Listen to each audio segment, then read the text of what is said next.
So I just got this cool Vesta Fire 4-track from eBay, and of course the the owner knew that the fast forward button was stuck, but of course had no idea why. You get in there and I guess they do know why, but we're gonna see if I can try and redo this repair, but maybe with a little bit more than epoxy. Pinning is a very strong way of fixing this, and this part just happens to have a place that looks perfect. Yeah, is perfect for a toothpick. So I will drill a hole down into this part that will fit the toothpick that corresponds to where this groove sits on the part. I have a little bit of wiggle room for a support, like a triangular support here too. I might add that in. But first things first, I need to get some of this glue out of the way. More light. And got a little bit of that glue out of there. Funny enough, what I'm probably going to end up doing is just filling this cavity with hot glue. But because this section is going to have this peg coming out of it, it will seat in that hot glue, and a ½ inch of toothpick sitting in hot glue is very sturdy, especially once you go and add super glue on the top, a thick super glue that can fill a gap, because this unfortunately is not a perfect break. But that ought to be strong enough to hold. If not, right now I've got a bid on a very low priced parts unit that will have one of these because they're all the same. And push comes to shove, worst comes to worst, I'll take the pause button. Alright, and if you have an unbroken version of a part, it's always good to go grab it for a reference. So that looks just about right to me. I've already got the pin glued into the shaft of the switch mechanism. The more surface area you have, the stronger the glue joint. That's why this glue joint that the previous owner, God bless him, failed. Didn't have much surface area. This pin adds a ton of surface area to this part. I'm going to slide it down through this slot right here, which is just a continuation of this slot. So it's going to have a pretty large amount of surface area going down. And then I'm going to fill this void with hot glue to give it even more of a structural bond. It won't be much harder for it to fold forward because that pin won't want to move forward. You'll have to break the pin, and there'll be glue around this area right here that will make it harder for the pin to break. So I'm not going to try and glue that up and talk in camera at the same time. I'm just going to do it. Great thing about super glue and hot glue is you don't need much time. Alright, got that all glued up with the super glue. Still drying because you get a lot more work time out of this thick super glue.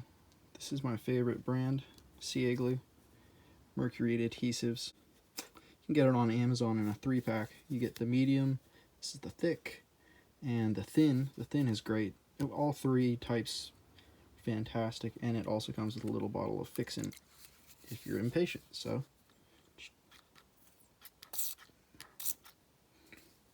alright, and then I went ahead and just pumped it plumb full of hot glue. When I say pumped it full, I kind of do mean that. I put the nozzle of the hot glue gun way down inside that cavity and started pushing until it started coming up around the nozzle of the hot glue gun, and slowly just kind of pulled it out while filling up that cavity. And because of where the pin is, none of it has gone through to the inner, I guess, race of that rotating surface, so we're all good there. And let this cool down, and we'll go stick it back in the tape deck. Nice big flywheel on this unit, and the band seems to be in pretty good condition, which is a happy sight to see. Just by chance, it looks like this is going to become our rewind button instead of the fast forward.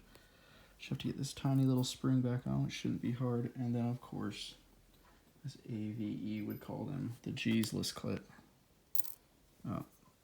Point in case. Of course, as soon as I turned off the camera, that little spring had to prove itself as being a worthy opponent. Sprung off the machine, shot me in the eye, and landed somewhere on the floor. So now, half blind, I have to find it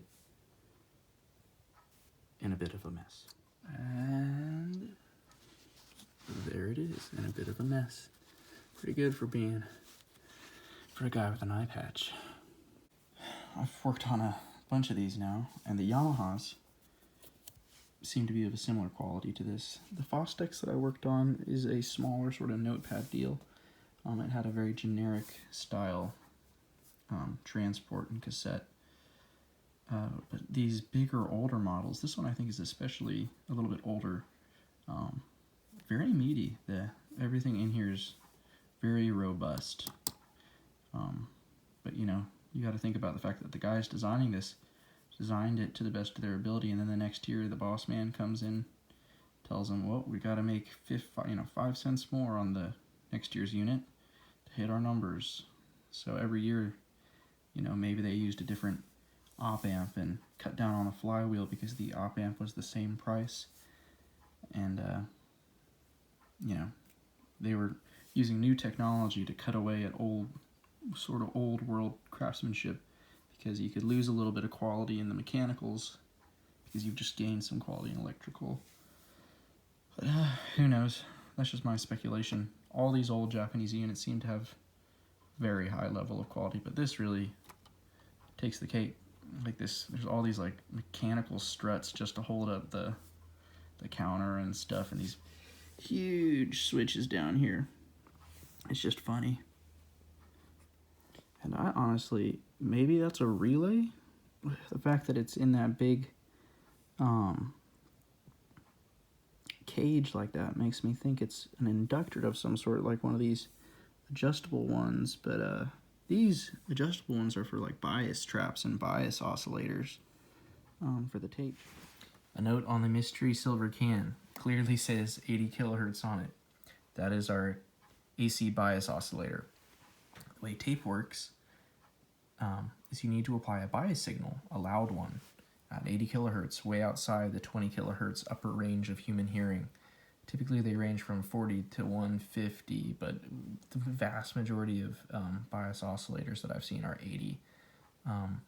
That's what high bias tape means. It can take a lot of bias signal. See, that's the different biases are. But tape, different types of tape magnetize and hold a magnetic field at different levels.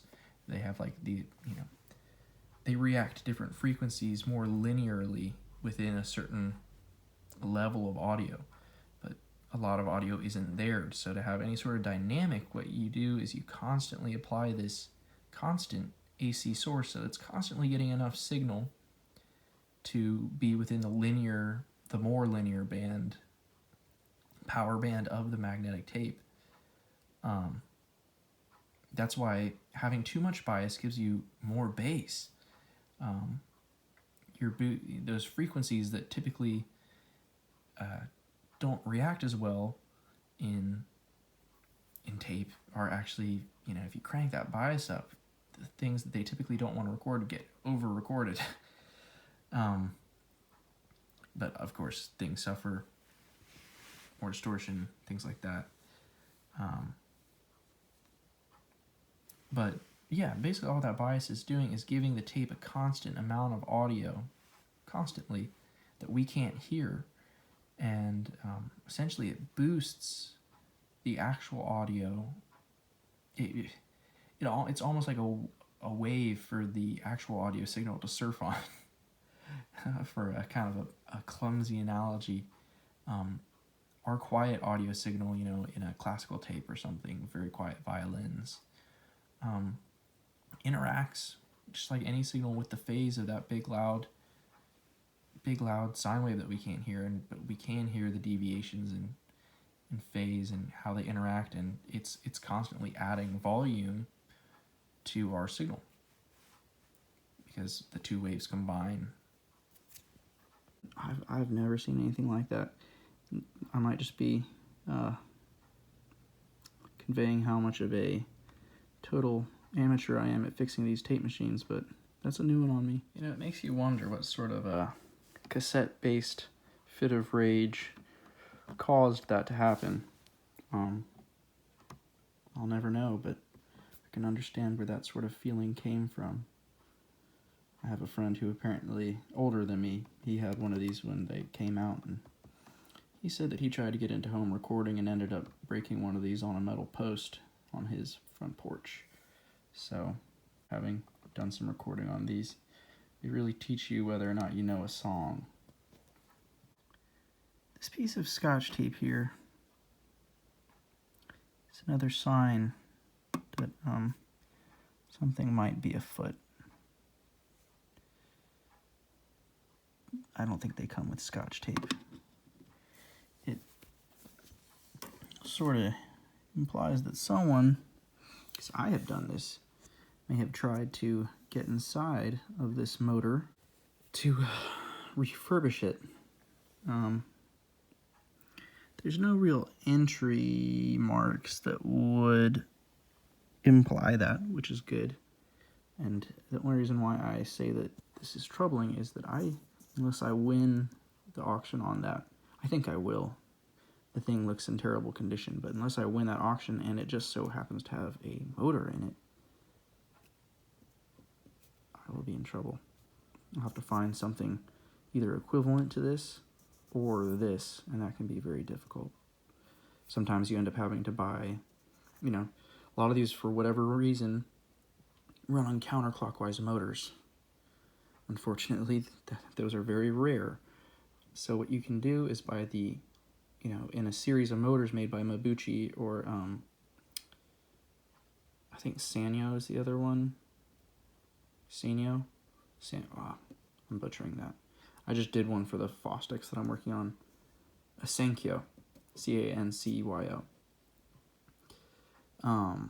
You can buy, they'd make a counterclockwise and a clockwise counterpart. And you can buy the clockwise counterpart, open it up, cut the traces headed to the coil, because you don't really want to get in there and mess with the brushes and the stator. They're just so delicate. You can do it. I've done it before successfully. I've also done it unsuccessfully. It's something that I'll do to try and rehabilitate an old motor. Because if you break it, you haven't lost anything. Didn't work. But you're better off just to cut the traces on a new motor and put 2 bodge wires in there to reverse the direction of the motor. Jeez, I know why the thing broke. The springs inside of it are brutal. Oh, that's the new one. I'm a little bit... Oh, it works just fine. But damn. There's a serious spring in there for those mechanisms. This is some heavy-duty, old-fashioned stuff. You just about have to cast these buttons out of aluminum. Ooh. Might not be a bad idea. Only if they continue to break on me.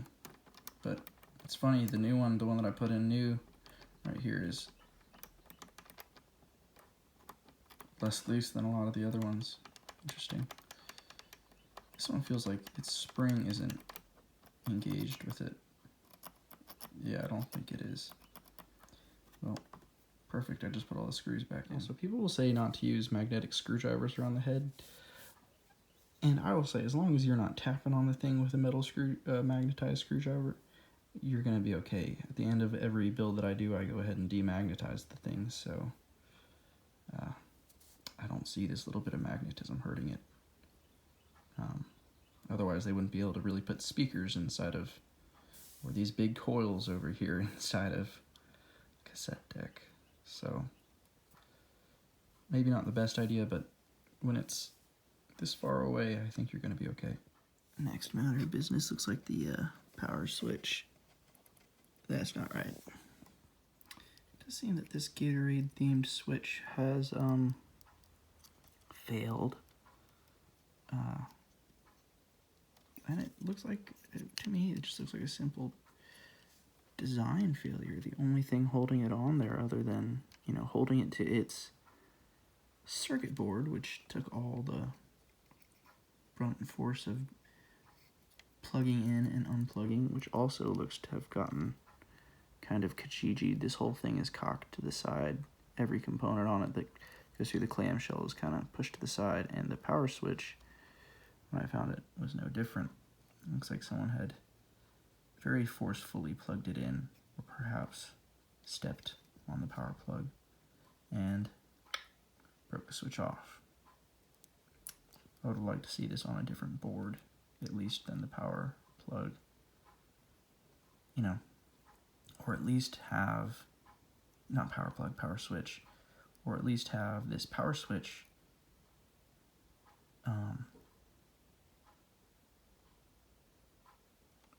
yeah, it's just poor design. So much weight on these two plugs. You know, the power switch was very sturdily put in, but then people, you know, it's a teenager plugging that in. Oh well. Maybe I'll be able to use these two terminals up top. It's interesting. I also might go ahead and make a modification to this. It has a you know, it's interesting. It seems like only guitar pedals and this tape machine do this, but it doesn't say it here. It must say it on the top.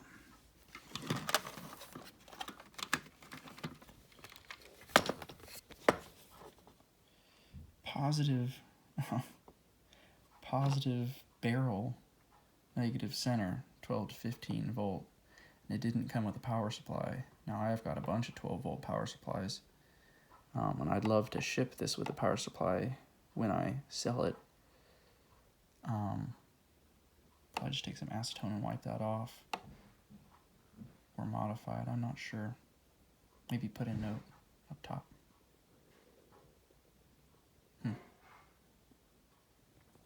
Maybe I'll put a sticker over it. Yes, it looks like a very good case for modification. Seems how damaged that trace is. It's practically cut itself already. So, we'll see what we can do to make this a normal power plug.